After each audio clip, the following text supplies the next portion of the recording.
Hello, so in this lecture of control theory, lecture 7, we will discuss about second order systems. In the previous lecture, we discussed about the first order system and their unit step response. Today, we will analyze the second order system for unit step response. Okay, so first, second order system. The standard form of a second order system is given by this function. Okay, it is a closed loop transfer function for a second order system. This is a standard form where this omega 1 represent undamped natural frequency and this zeta represent to damping ratio. There is another natural frequency called damped natural frequency, and we have the relation between this omega 1 and omega d, that omega d is equals to omega n under the root 1 minus zeta square. So dynamic behavior of this second order system, which is given by omega n square divided by s square plus 2 zeta omega n s plus omega 1 n square. So the dynamic behavior of this equation can be described in terms of this zeta. Okay, we have already discussed about this undamped, underdamped, critically damped, and overdamped systems before, when we were talking about poles and zeros of the system. Similarly, those things can also be identified in terms of this damping ratio zeta. If this damping ratio is 0, then we can call the system is undamped. When this zeta varies between 0 to 1, we call it underdamped system. If zeta is 1, it is the critically damped system. In case this zeta is greater than 1, we call it overdamped system. So we have these 4 cases. So as we already discussed about the roots of characteristic equation of a transfer function represents poles of that system, and location of those poles represent the dynamic behavior of the system when those poles are located on S plane having real and imaginary axis. Okay, so first understand this case of zeta is equals to 0, means undamped system. In this case, what happens? Both the poles are located on the imaginary axis. This is your case 1. Okay, and the response becomes undamped and oscillation continues indefinitely. Okay, the oscillations will be very high when there is no damping in the system, like this, and the poles will be located on the imaginary axis. Case second, when system is critically damped. Okay, in this case zeta is equals to 1. Okay, this case, okay, I put here second. Okay, this is our second case, and this is our third case. So when zeta is equals to 1, it is critically damped system. The response shows neither oscillatory nor sluggish response. Okay, system will be not very lazy. Okay, system will not be very lazy and not will be very oscillatory. It is like, we can say, a desirable performance of the system, like that. There will not be oscillations. Okay, and it will be sufficient faster, and in this case the poles will be real and equal. Both the poles will be located on the same point on real axis. Third case, when system is underdamped and zeta value varies between 0 to 1. Okay. Third case, when zeta value varies between 0 to 1. This is called underdamped system. In this case, this response shows oscillatory behavior. But eventually, those oscillations will decay. Something like that. Suppose this is your reference value, so response will be oscillatory, but those oscillation will decrease with time. Okay, so this is called underdamped system. In this case third, the location of poles will be on the of course all the poles should be located in left hand side. If there is in right hand side any pole in the right hand side, the system is not stable at all. Then we will not analyze that system. Okay, first condition, system must be stable. So on the left hand side, poles should be there. And these poles, if you look, it is having real parts as well as imaginary part. It is having real part as well as imaginary part. Okay. So this is your system under damped system. Fourth case, when system is over damped, there is too much damping and zeta value is greater than 1. Over damped system. The response shows a lazy behavior, sluggish behavior. So how it will be? It will be, for example, this is your reference value. It will take too much time to reach this final value. Sluggish response, there is no oscillation. Okay. And in this case, location of poles will be on the real axis only. Okay. But both the roots will have different value, not the same value of poles. Okay. So these are 4 cases we should understand when we are dealing with second order systems. In terms of zeta, we can define this. So in fact, when you define system behavior in terms of this zeta, you can also predict about the pole locations. Or you can say, if you know the pole location, you can talk about this system behavior. So vice versa, if you know the pole location, you can tell system behavior underdamped, overdamped, or whatever. Or also, if you know that system is having undamped due to this zeta value, underdamped due to this zeta value, you can also tell what will be the location of poles in S plane. Okay, both are complementary to each other. Now, we discussed about the unit response of first order system. Here we will talk about unit step response of second order system. Okay. So you know very well, step signal is when time is 0, time is t. So at time 0, there is unit value because it is unit step, and then it keep on applying this unit input. Okay. Unit input, one value. As you know, this Laplace transform of this unit step is given by 1 upon s. Laplace transform of unit step is 1 upon s. First, again, I am writing here standard form of second order system transfer function. Cs is output, Rs is input. Output over input is your Laplace transform. For second order system, it is given by omega n square divided by s square plus 2 zeta omega n s plus omega n square. Now, I put this value for unit step input. I put Rs is equals to Rs value, which is input. We put Rs is equals to 1.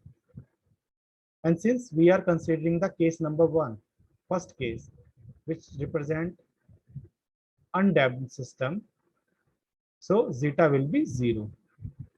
I put these two conditions, zeta is equals to 0 and Rs is equals to 1. Okay, so this Rs will come to this side. So Cs will be equals to omega n square, since this zeta is 0. Okay, since zeta is 0, so this equation reduced to this one, omega n square divided by s square plus omega n square multiplied by Rs, which is your 1 upon s. Now, by partial fraction, we write this equation. Cs is equals to a upon s, this part, and this part is bs plus c, s square plus omega n square. Okay, you know very well how to take partial fraction of equation. So I'm just repeating that. So this expression is equals to this expression. Okay, so when you multiply this numerator s square plus omega n square multiplied by s in both sides, so in the left side you have omega n square a into s square plus omega n square plus bs plus c into s. Now you equate the coefficients of this equation. So coefficients of s square, here it is a, okay, and here it is b, s square coefficient. So a plus b on the left hand side, coefficient of x square is 0. Okay. So a plus b is equals to 0. Second equation, we equate coefficient of s. So here we do not have any coefficient of s. Here we have this coefficient of s is c. On the left hand side, no coefficient of s is 0. Second equation, and coefficient of 1 on the left hand side is omega n square, and coefficient of 1 on the right hand side will be a into omega n square when you multiply this a with omega n square. So we easily get the value of a, b, and c. So from this equation 2, we get this cs, simplified form of this cs, 1 upon s minus s upon s square plus omega n square. We take inverse Laplace in order to get this response in terms of time t. Okay, as you did earlier, you take Laplace inverse to get the response in terms of time. So Laplace inverse of cs, Laplace inverse of 1 upon s, Laplace inverse of s upon s square plus omega n square. So simply, this is your time response. Ct is equals to 1 upon s is 1, and Laplace inverse of this signal will be cos omega 1 into t. Okay. So this omega m represent the undamped natural frequency of the system. Okay, because damping, we made damping is equals to 0. So this omega n is your undamped natural frequency. So already we discussed about this, that omega 1 is your undamped natural frequency. If the linear system has any amount of damping, okay, since this is undamped system, as you know, it is undamped system, there will be heavy oscillations. Okay, and these oscillations will continue indefinitely.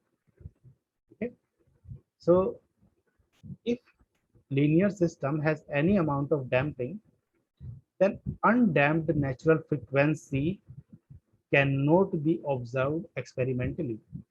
Okay, because if you have some physical system, linear system, it may be having some little bit of damping.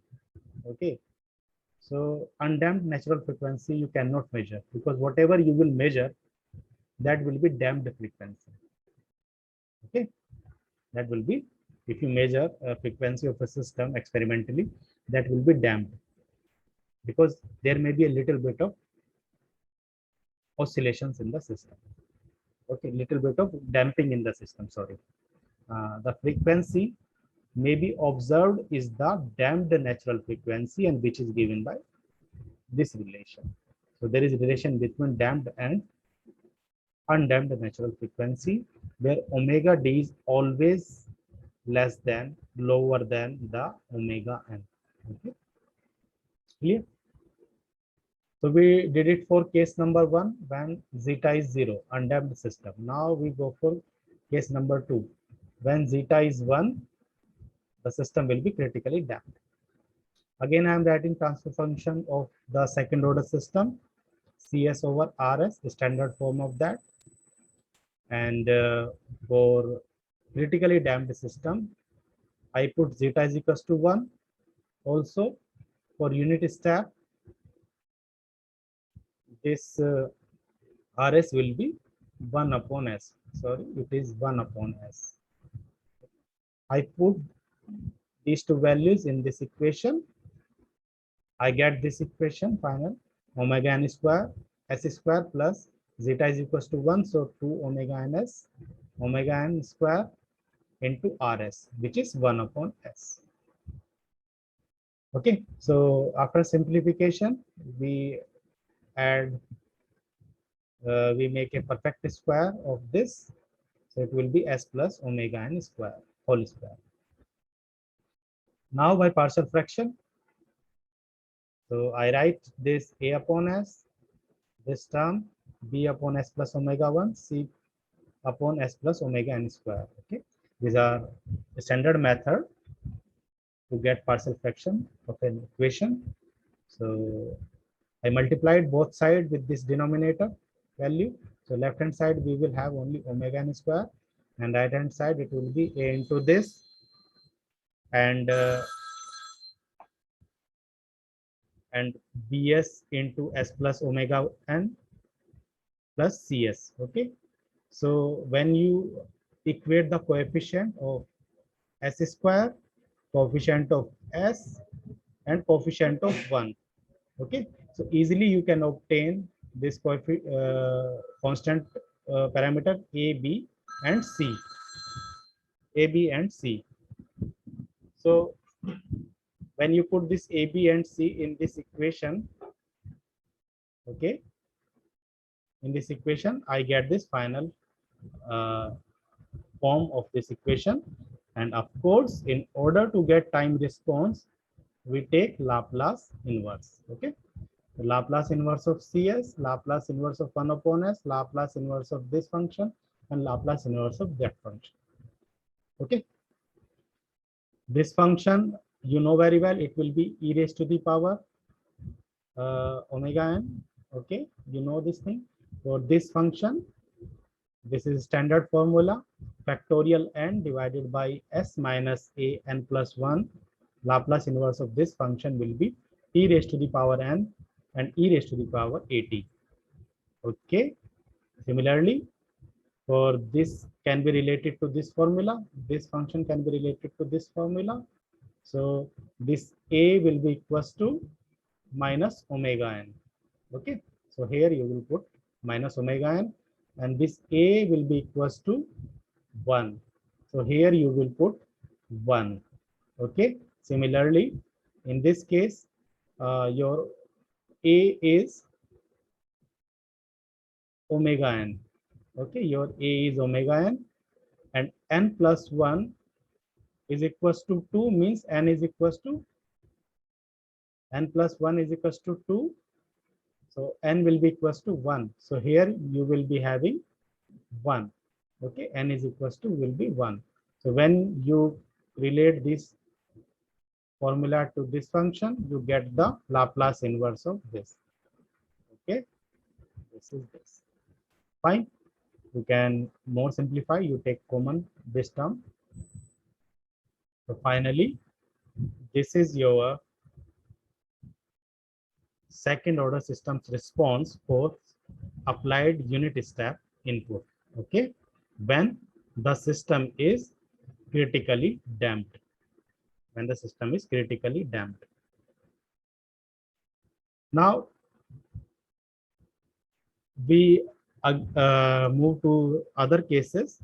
So two cases we have considered: undamped, critically damped.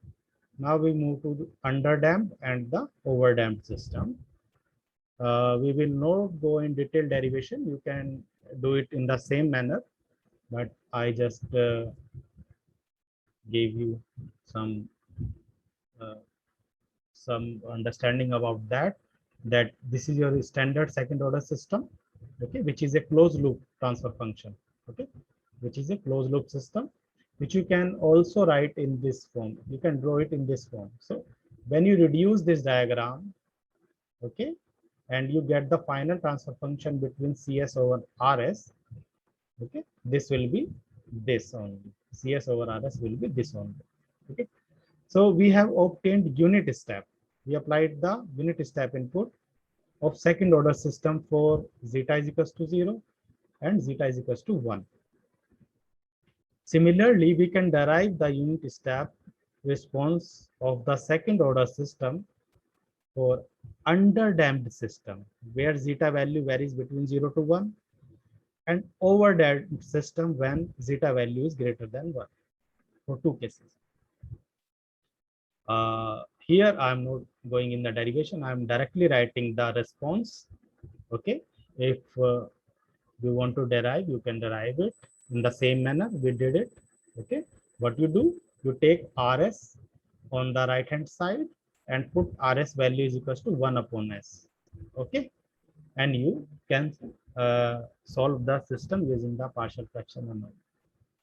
So this will be the final response of an underdamped system. Here you can see omega d is there, which is nothing but damped natural frequency, and this omega 1 is n is undamped frequency, undamped natural frequency, and this is damped natural frequency for unit step input, okay.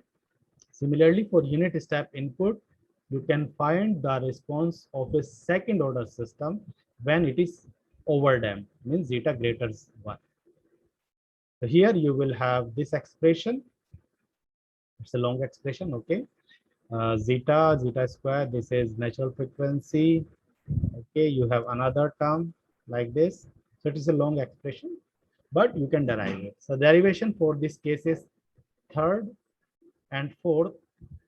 I leave it to you, and you can found in any standard book, reference book, or textbook. You can find these derivations, okay. But you should understand that there is some expression. You can derive this expression for these cases also under damped and over damped systems. Now we see the response curve for the second order system. So we obtained unit step response expression for this, okay. These expression we have obtained. Now we will plot these expression, okay. 1, 2, and this expression for critically damped, and this expression for undamped, critically damped, and underdamped and overdamped. We will plot these expressions with respect to time, okay. So the curves are function only of zeta, okay. As zeta changes, the curve will change. These curves are obtained from equations of unit step responses we have derived earlier in the previous slides for all 4 cases. 2 second order systems having same damping ratio but different frequency, okay, damping ratio is same but frequency is different, will exhibit the same amount of overshoot, okay, and the same oscillatory pattern, because these two value, oscillatory pattern and overshoot, these two value depend on this zeta. If zeta is same for both the system, then these two value will be same, okay. However, their frequency, natural frequency is different, but since their zeta is same, they will show the same amount overshoot and the oscillatory pattern, and such system are said to have relative stability, okay. Now it can be seen that an underdamped system with zeta value 0.5 to 0.8 As you know, underdamped system varies from 0 greater zeta greater 1. Okay, this is your underdamped system. But when we specifically focus on 0.1 to 0.8, so these system between 0.1 to get close to the final value more rapidly than critically damped or overdamped system. Critically damped means zeta is equals to 1 or zeta is equals to greater 1. Overdamped means greater 1. Okay. So when we are between 0 to 1, system is more rapid than when we are equal to or greater than 1. So as the damping increases, system becomes more lazy. Okay, because there is a lot of damping. So when damping reduces, it reacts very fast. So if you look this zeta between 0.5 to 8 here it is, this curve is for 0.5. Okay, this curve is for 0.6, this curve is for 0.7, this curve is for 0.8. So you see, as this damping ratio is increasing, system becoming slow. System is becoming slow. The moment when you have damping value 1, which we also call critical damped system, the system response reduces, but also oscillations die. Okay, there is not more oscillation when you reach zeta is equals to 1. Here you can say a lot of little bit of oscillation means overshoot. Here the damping value is decreasing, more overshoot. Damping value is increasing, more overshoot. Damping value is decreasing, more overshoot. So damping value decrease, you see more oscillation. Damping value increase, you see that oscillation reduces, but response becomes slower. Okay,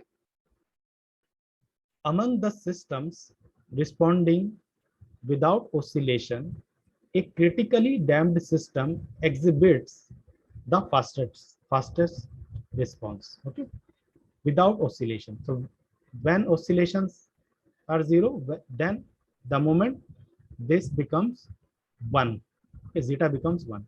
If you go below this, zeta is equal to 1.2, 1.3 or something, or zeta is equals to 2, you will see that your response speed reduces. Okay, it takes a lot of time to reach the final value. For example, this is my final value 1. It takes a lot of time to reach there. Okay, when you have this value 1, you don't have any oscillation, but still it is fast. Okay, that's why we say critical damped systems are favorable. An overdamped system is always sluggish in responding to any system. Okay, when you have a lot of damping greater than 1, maybe 1.2, 1.5, 2, 3 something, the system will be very slower. Okay, it will take a lot of time to reach the final value. So this is the behavior of second order system. We can analyze using this value of damping ratio zeta. Okay, damping ratio zeta. The moment this zeta becomes 0, there is no damping. The system is highly oscillatory. Okay, and these oscillation will never die. Okay. So this is all about for today's lecture about second order system. And in the next lecture, we will talk about the different important definitions about this second order systems. So for today, we stop here. Thank you.